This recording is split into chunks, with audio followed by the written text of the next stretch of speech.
እንግዲህ ጨረቃዎቹ ሲጠበቁ ውለው ነበረ። 2 ቀን ጠፍተው ዛሬ ደስ የሚል ፖስተው ነበረ። እንግዲህ ቪዲዮ እስኪመጣ ሁላችንም በጉጉት እየጠበቅን ነበር። እንግዲህ ደስ የሚል ሰርፕራይዝ ነው ያረጋት።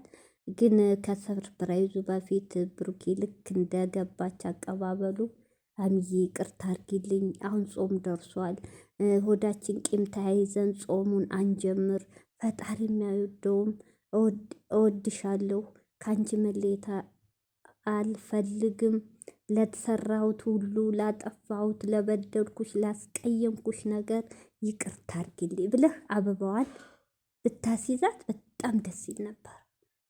ከጅምሩ ማለት ነው። እንግዲህ አንተ ሁሌ ትነገራለህ፣ ሁሌ ወደኋላ ወደኋላ ወደኋላ። ምን እናርግህ? ምን እናርግህ? ብሩኬ ቁመት ሰጥቷል፣ መልክ ሰጥቷል፣ ጭንቅላት አልሰጠህም፣ ማሰቢያ አልሰጠህም። ምን እናርግ? እና ስለዚህ ሀሚዬ ደግሞ ያው ትናንት መግቢያው ላይ ብሩኬ እንዳለው ትናንት 2 ቀን የጠፋ ነው የጓደኛ የማዘሩ ሙታ ለቅሶ ላይ ነበር ምናምን ብሏል። ለዛ ነው የጠፋ ነው ብሏል። እንግዲህ ሀሚን እንግዲህ ዛሬ ደስ ይላታል ብዬ አስባለሁ ብሎ ያው ሰርፕራይዝ ይቻ አሻንጉሊት ታስታውሳችኋል። አንድ ቀን ብሩኬ ማስታወቂያ ነው ምን ሰርቶ ስጦታ የተሰጠው ነው የዚያች አሻንጉሊት መሰለኝ የገና ነው የሆነ በዓል የተጣሉ ጊዜ ብታጅራ የነበሩ ጊዜ እሱ ነው። ቸኮላታ ደግሞ አንድ እህቴ ሰታኝ ሀሚ ስለምትወድ ጾም ሳይገባ ለሀሚ ነው እህቴ ስለሰጠች እኔ ደግሞ ለሀሚ አስተላልፋለሁ ብሏል። ደስ ይላል። እንግዲህ ብሩክዬ በዚህ አጋጣሚ ወንድም እህቶች የምትላቸው እኮ እነሱ የሚሉት ደግሞ አፈቅርሃለሁ ነው። ትንሽ ሲቆዩ እህቶች እያልክ አትቅረብ ሴቶችን። እህቶች የምትላቸው ሴቶች ጭንቅላታቸው አንተን የሚፈልጉ አንተን የሚያፈቅሩ ከሀሚ እንድትለይ የሚፈልጉ ናቸው። አረ ተው ተው፣ እስኪ ተው። ስጦታ ምንም አትቀበል። ስንቴ ነው የሚነገረው? ይሄ ልጅ ምን አይነት አንደው። አረ ቆፍታና ወንድሁን ቆፍጠን በል እዴ። ዝም ቆሻሻ የሚያርፍበት ዝንብ አትሁን። እና ስለዚህ ሀሚዬ ደግሞ መታለች። ሰላም አለይኩም ሀገሬ ዩቱብ ቻናል ተከታታዮቼ፣ ውዶቼ፣ ማሮቼ፣ የሀገሮቼ ልጆች በያላችሁበት ሰላማችሁ ብዝዝት ይበል። እንዲሁም ክርስቲያን እህቶቼ ሰላማችሁ ብዝዝት ይበል። እንግዲህ ዛሬ እንግዲህ ብሩኬ ሲጠበቅ የዋለው ሰርፕራይዙ እንግዲህ አይተናል። በጣም ደስ ይላል። እንግዲህ መግቢያው ላይም እንደሰማችሁት ነው። ቀንጨባ አድርጌዋለሁ። እንግዲህ በዚህም እርጉዛ ላይ በዚህም የሀሚ በዚህም ጭንቀት ነው። ያን ሁሉ ትቼ እንግዲህ ጾምም ደርሷል። ጾሜን በስርዓት ለመጾም እሞክራለሁ።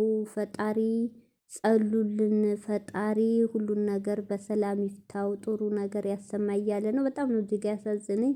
በጣም ተጨናንቋል ብሩኬ። 2 ጭንቀት ነው ያለበት እዚህ ጋር። የኔ ልጅ ከሆነ ሀሚ እንደምትለየው ያውቃል። ሀሚ ትለየኛለች፣ ሀሚ ትርቃለች ይላል። ብቻ አላቅም እና ጭንቀት ውስጡ ነው። ሁለተኛ ደግሞ አስባችሁታል፣ እናቱ እንኳ የኔ ልጅ በ10 ጣት ይፈርማለሁ ብሩኬ ያረገውን ብላ ቃል ተናግራል። ወንድሞቹ ሁሉም ብሩኬ ያረገውን ብለዋል። እንግዲህ እንዳፍ ይሁን አቦ፣ የእሱ ልጅ አይሁን፣ ስተት ይሁን በስተት ይሁን እውነት ጸሉልኝ ብሏል። በጣም ነው ያሳዘነኝ ዛሬ። ሀሚዬና ብሩኬ አይለያችሁ፣ ፈጣሪ ያገናኘው ፈጣሪ ነው፣ ፈጣሪ አይለየውም። እንግዲህ ጥሩ ነገር ያምጣላቸው። መጀመሪያ ግን ብሩኬ አበባው እንዳያስኪ ቅርታ ብታረግ መግቢያው ላይ ጾምም ስለደረሰ ደስ ይል ነበር። ያው እንግዲህ ሀሚዬ መጣይ ፀጉር ቤቱ ላነበረ ስትመጣ ላመነችም፣ ደንግጣለች። ብሩኬ ሶፍ ለብሷል፣ ቤቱ ፏርጎታል። ምንም አላመነችም። ምንድነው የት ነበርክ መቼ መጣህ ነው ያለችው። ፀጉር ቤት አምሽታ ነው የገባችው። እንደው ሀሚዬ ተይ ተይ፣ ሀገራችን ተይ፣ አምሽተሽ መጥፎ ጊዜ ነው፣ ሴት ነሽ። ኧረ ተጠንቀቂ፣ የዋህነት አያጥቃሽ በዚህ በከፋ ዘመን። እና ስለዚህ በጣም ደስ ብሎኛል። ደንግጫል፣ ያላሰብኩን ነገር ስለሆነ ትናንት ጥንድ የፍቅረኛሞች ቀን አይደል? ትናንት ጥንድ ሆነው ሲሄዱ በጣም ከፍቶኝ ነበረ። እኔ እያለሁ ሲላት አንተ ስለሌለ ብትኖርማ አብሬውል ነበር ስትል አሳዘነች። እውነት አይለያቸው፣ ምቀኛ ነው ያዝላቸው። 2 የሚዋደር ሰው እኔ እንጃ፣ በመሀላቸው በጣም እየተፈተኑ ነው። 2 ዓመት ሙሉ እውነት በቃ ይበላቸውና አብሮ አንድ አርጋቸው። እና ስለዚህ አበባውንም ተቀበለችው በደስታ ቸኮላታውንም ተቀበለችው።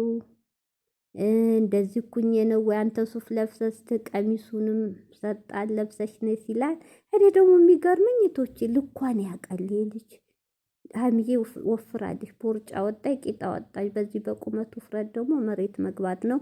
ቀንሽ አበላ አስተካክሊ ሀሚ እና በጣም ወፍራለች። ቀሚሱ ግን ዋው ነው፣ ምርጫው በጣም ያምራል፣ ደስ ይላል። ያው እንግዲህ የሚጠጣው ምናምን አለ እንግዲህ ለሴቶች እህቶቻችን ምክር ሰጥቷል።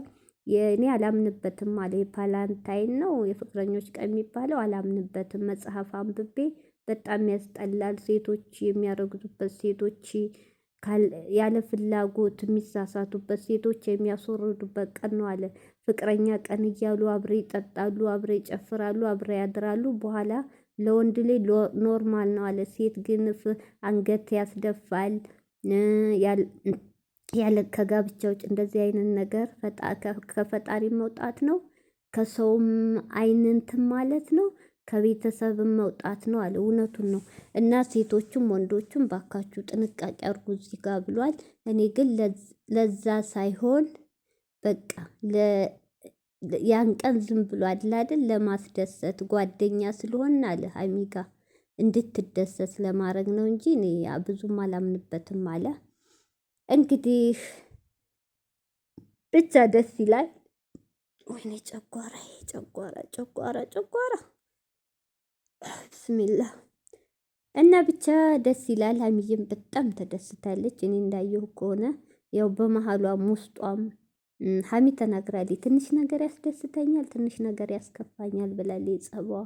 እና በዚህ ሁሉ መሀል ግን ብሩኬ ይቅርታዋን ብትጨምርባት ጾም ነው። ሀሚዬ ይቅርታ አድርጊልኝ፣ አስከፍቼሻለሁ፣ በድዬሻለሁ፣ እምነትሽን አጉድያለሁ፣ ጾም ደርሷል። እኔ ካንቺ መለየት አልፈልግም።